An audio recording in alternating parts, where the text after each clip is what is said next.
ใช้และทั้งข่าวทั้งหนุ่มบ่าวและสาวงามทั้งลูกสาวและพ่อแม่ทั้งเก่าแก่และลูกสาวมีใจใส่ตะการคำพอใจตอนน้องข้ากันมาฟังคำยังลำมาเวทสันตลาชาบกได้สาธกยกมือหนึ่งเดียวมาสองแก้วมาเนื้อขาวได้มอบกันถือดอกไม้ถูกเทียนทองใจความใจไม่มาทำงานก้มเตือนยกเทียนทองมากันมาได้กีฬาในเมียมาเข้านำมาทำข้าวหวานเป็นของท่านบ่น้อยมีน้ำอ้อยและน้ำตาลเป็นของหวานข้าวขนมและข้าวต้มของตกแก้วซอยอุดมดีมีทั้งข้าวมันและข้าวบาทใส่เต็มถาดและกระทงของในยุ่งเต็มขาตาเพื่อถวายบูชาพระพุทธเจ้าพระธรรมเจ้าพระสังฆเจ้าน้อมน้ำตัวเขาบูชาแก่พระรัตนตรัยเจ้าทั้งสามสถิตในยามดวงแก่คอยคุ้มข้าทั้งหลายหายโรคภัยและปัญหาหายอุบัติและกันเลยอย่าได้มีจิตใจเป็นบาปและอยากฆ่าขอให้ทุกข้าได้ข้ามประกันทุกท่านเริ่มนิรันดร์ในใต้ซอยบางกองพวกผู้น้อยสาวงามทำโยทุกสาธุ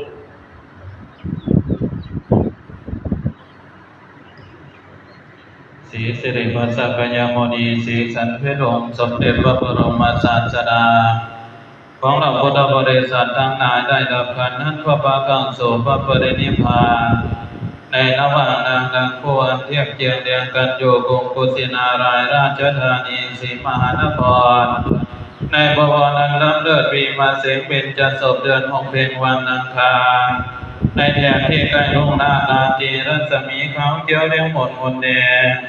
แสงสุริยงพงประภาโลกาเทียมเทียงเรียงรองประดุจรัศมีแก้วรัศมีทองอางดังรองใสสาพระพุทธเจ้าจึงวางพระศาสนาไว้5,000 พระพรรษาจิตตา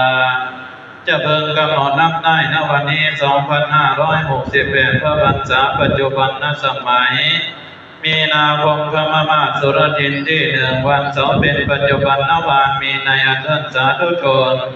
พุทธบริษัททั้งหลายจะเพิ่งกำหนดนับด้วยประการฉนี้โตปรังสักจังธัมโมโสตโพธิติ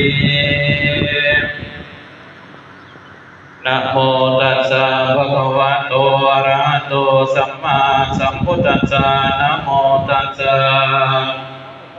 ภะคะวะโตอะระหะโตสัมมาสัมพุทธัสสะนะโมตัสสะภะคะวะโตอะระหะโตสัมมาสัมพุทธัสสะ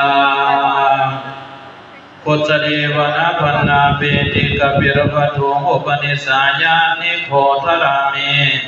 วิหารันโตโภคารภสังอภกเตเสติติขอน้อมน้อมแด่พระรัตนตรัยโดยมีคุณพระพุทธผู้ทรงนำคุณพระธรรมผู้ทรงส่ง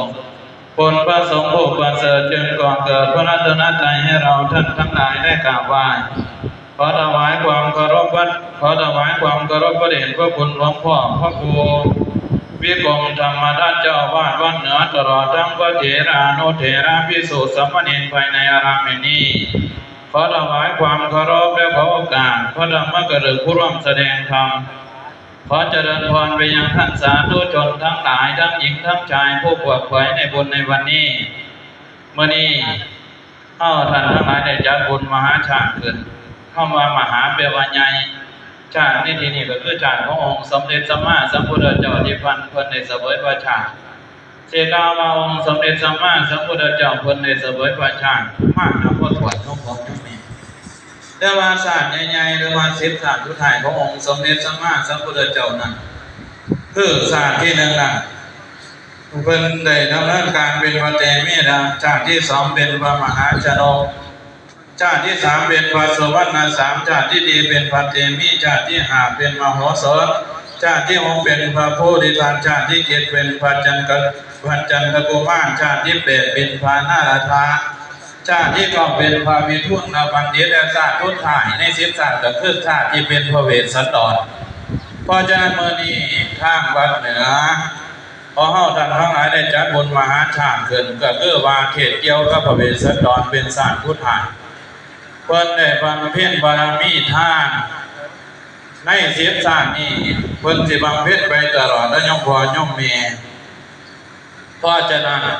เฮาท่านทั้งหลายเฮ็ดบุญในมื้อนี้เป็นประเพณีก็คือเครื่องมือของความสามัคคีความปรองดองสมานฉันท์ซึ่งกันและกันเพราะฉะนั้นมื้อนี้ก็ถือว่ามีความสามัคคีทั้งบ้านและวัดถ้ามีแต่วัดซื่อๆก็บ่สามารถเกิดบุญมหาชาติได้ถ้ามีแต่วัดซื่อๆก็คันบ่มีพระสงฆ์องค์สมณเณรก็บ่สามารถเกิดบุญมหาชาตินี้ได้เพราะฉะนั้นเพิ่นจึงว่าวัดจะดีมีหลักฐานเพราะบ้านช่วยบ้านจะสวยเพราะมีวัดดัดนิสัยบ้านกับวัดผัดกันช่วยก็ไว้ใจถ้ากัดกันก็บันไลทั้งสองทางเพราะฉะนั้นเมื่อนี้เฮาท่านทั้งหลายถือว่าได้รักษาประเพณีเป็นให้แก่บุคคลรุ่นหลังเอาเป็นแบบอย่างแล้วเฮาท่านทั้งหลายได้เชื่อว่าการฟังเทศน์มหาชาตินั้นมีอานิสงส์อยู่ห่างพอหนึ่งเฮาท่านทั้งหลายสิได้เกิดท่านในพระศาสนาของพระศรีอริยเมตไตรสองเฮาท่านทั้งหลายเมื่อตายจากโลกนี้แล้วสิบ่ได้ตกนรกสามเฮาท่านทั้งหลายสิได้ฟังคำต่อหน้าพระพักตร์ของพระศรีอริยเมตไตรสี่เฮาท่านทั้งหลายจะได้สำเร็จอริยบุคคลในอนาคตการห้าเมื่อตายจากโลกนี้ไปแล้วเฮาท่านทั้งหลายสิได้ไปเสวยสุขในสวรรค์มีทิพยสมบัติมโหฬารเพราะฉะนั้นนี่คืออานิสงส์5ประการของการฟังธรรมผู้ใดฟังให้ครบ13กัน 1,000 พระคาถาโยมพ่อโยมแม่ได้ทัศพรหินมาพานทนากันพูนฮอดนครกันไม่ใหญ่สิได้อานิสงส์5ประการ5ข้อแต่ว่าบัดนี้คันผู้ใดฟังบ่จบก็สิได้อานิสงส์ตามกันที่คือความฟังไปฟังฮอดสมมุติเฮานั้นหลายฟังไปนี่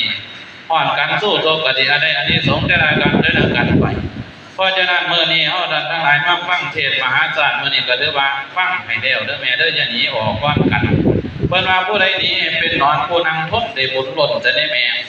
สำหรับผู้ที่บ่ได้อานิสงส์5ข้อ5ประการนี้ก็มีได้โยมพ่อโยมแม่นฟังเทศน์มหาชาติจบแล้วก็บ่มีอานิสงส์คือผู้ทำอนัตตริยกรรม5ประการคือกรรมหนัก5ประการคือ1คือฆ่าแม่2คือฆ่าพ่อ3คือฆ่าพระอรหันต์4เห็นร้อยเห็นในพระพุทธเจ้าห่อเรียน5โยงสงให้แตกแยกคือนี่คือกรรมหนัก5ประการห้ามสวรรค์ห้ามนิพพานเพราะฉะนั้นเฮาท่านทั้งหลายมาฟังเทศน์มื้อนี้ก็ขอให้ฟังจบในมื้อหนึ่งมื้อเดียวได้อานิสงส์ให้ครบทั้ง5ข้อ5ประการเพราะฉะนั้นมื้อนี้อาตมาภาพสิเป็นผู้สมมติสมัญญาจันทานมวันเห็นซึ่งกันและกันว่าพระพุทธเจ้าผู้มาแสดงธรรมในมื้อนี้ผู้ใดสิได้รับหน้าที่ใดมื้อนี้มาใน3องค์แต่ว่าตอนนี้มาฮอด2องค์ก่อนมาใหญ่องค์หนึ่งกำลังมาพะนะอยู่ไกลโกโมได้โมเพิ่นอาตมาภาพสิเป็นผู้สมมติสมัญญาจันทานมวันเห็นซึ่งกันและกันว่ามื้อนี้พระพุทธเจ้าผู้มาแสดงธรรมในมื้อนี้เพิ่นสิมีชื่อเสียงเรื่องนามว่าจังไดเพิ่นพำนามความยั่งอยู่วัดใดแล้วก็เพิ่นสิได้รับหน้าที่ใดคันผู้ใดเป็นหมอลำก็สิว่าผู้ใดเป็นพระเอกนางเอกเนาะแม่เนาะเพื่อบ่เป็นการเสียเวลาอาตมาภาพสิสมมติสมัญญาจันทานมวันให้แก่พระพุทธเจ้าผู้นำปฏิสถานอาตมาเบื้องขวามือของอาตมาภาพเพิ่นมาฮอดก่อนอาตมาภาพได้ยินว่านอนอยู่นี่บ่แม่นสิมีขึ้นนี่แม่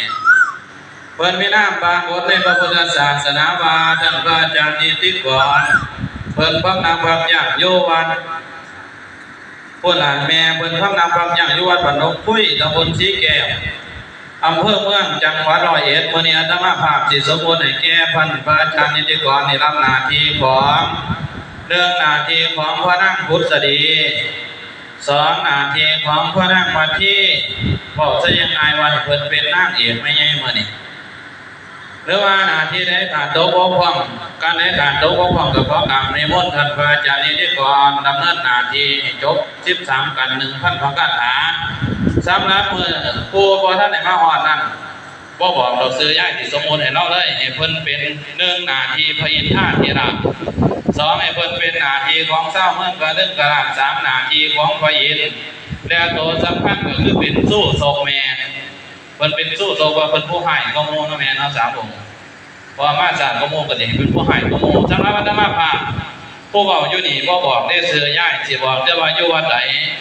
อาตมาภาพอยู่วัดสะแก้วตำบลในเมืองอำเภอเมืองจังหวัดร้อยเอ็ดที่รับหน้าที่ของพระเวสสันดรไปยังจังมาบอกซื้อว่าดีเทศบ่ม่วนไม่ใหญ่เทศแล้วก็สิจับได้ค่ายได้แต่ตนธรรมะทวนกลับวันโดดเนาะแม่เนาะอาตมาภาพรับหน้าที่ของพระเวสสันดรผู้เป็นเนื้อเรื่องของมื้อนี้จะเดินพรก่อนดึงเครื่องเข้าในเรื่องนี้ท่านทำแล้วจะนำคำก่อนมาว่ากันให้มันแจ้งสิจีหอยต้องมีผู้สิจีปูต้องมีอย่างว่าเปลืองไฟสินทาเปิดตำหน้าหาตำหน้าบทในทางสอดความคือสายโศกวงโคมฟังกันมาตั้งแต่ต้นดีหรือบอกประการใดเคยฟังไปตั้งหลายคนเคยฟังไปตั้งหลายคณะเรื่องพระเวสสันดรนี้ดีพอดีอุตสาห์ฟังดังพอดังอุตสาห์โศสามอาจารย์โหเขียนอ่านเจ้าหัวหน้าทั้ง3นำในทางสอนของคือสายโศกวงโคมบัดนี้ถึงกันที่1คือกันทัศพรมีอยู่19พระคาถาดังพระนางพุทธดีสิดำเนินหน้าที่ของตนเสริมต่อไปนิมนต์ครับเจอคุณแม่ประโยชน์จุดเทียนประมาณครับ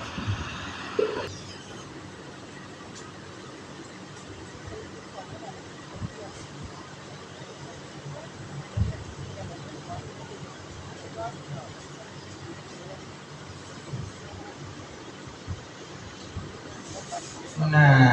โม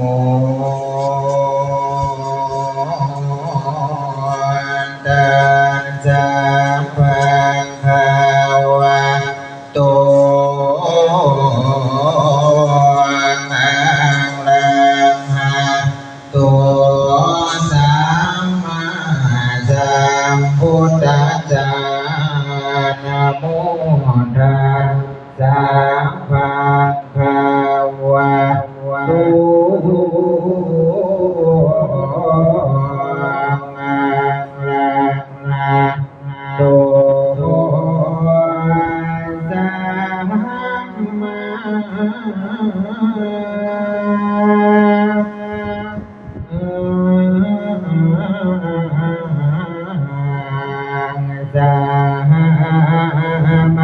พุทธัสสะ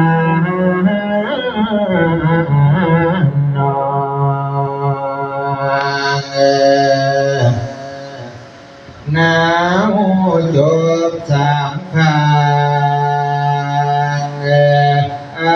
ภิวันทนาวาพระบาทพุทธเจ้าของเฮาเพียงพระคุณจังในท่าราวานอมธรรมพระเอามาไทย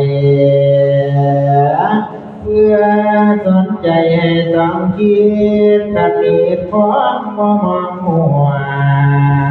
ปาปรุงตัวให้จงลังตามธรรมพุทโธว่าหวังว่าญาติพี่น้องกะคงหู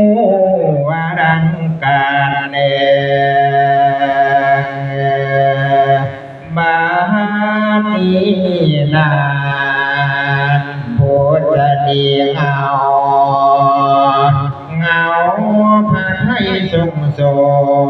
โลกสวรรค์ก็เทียมมันที่หันโคงว่าชูดี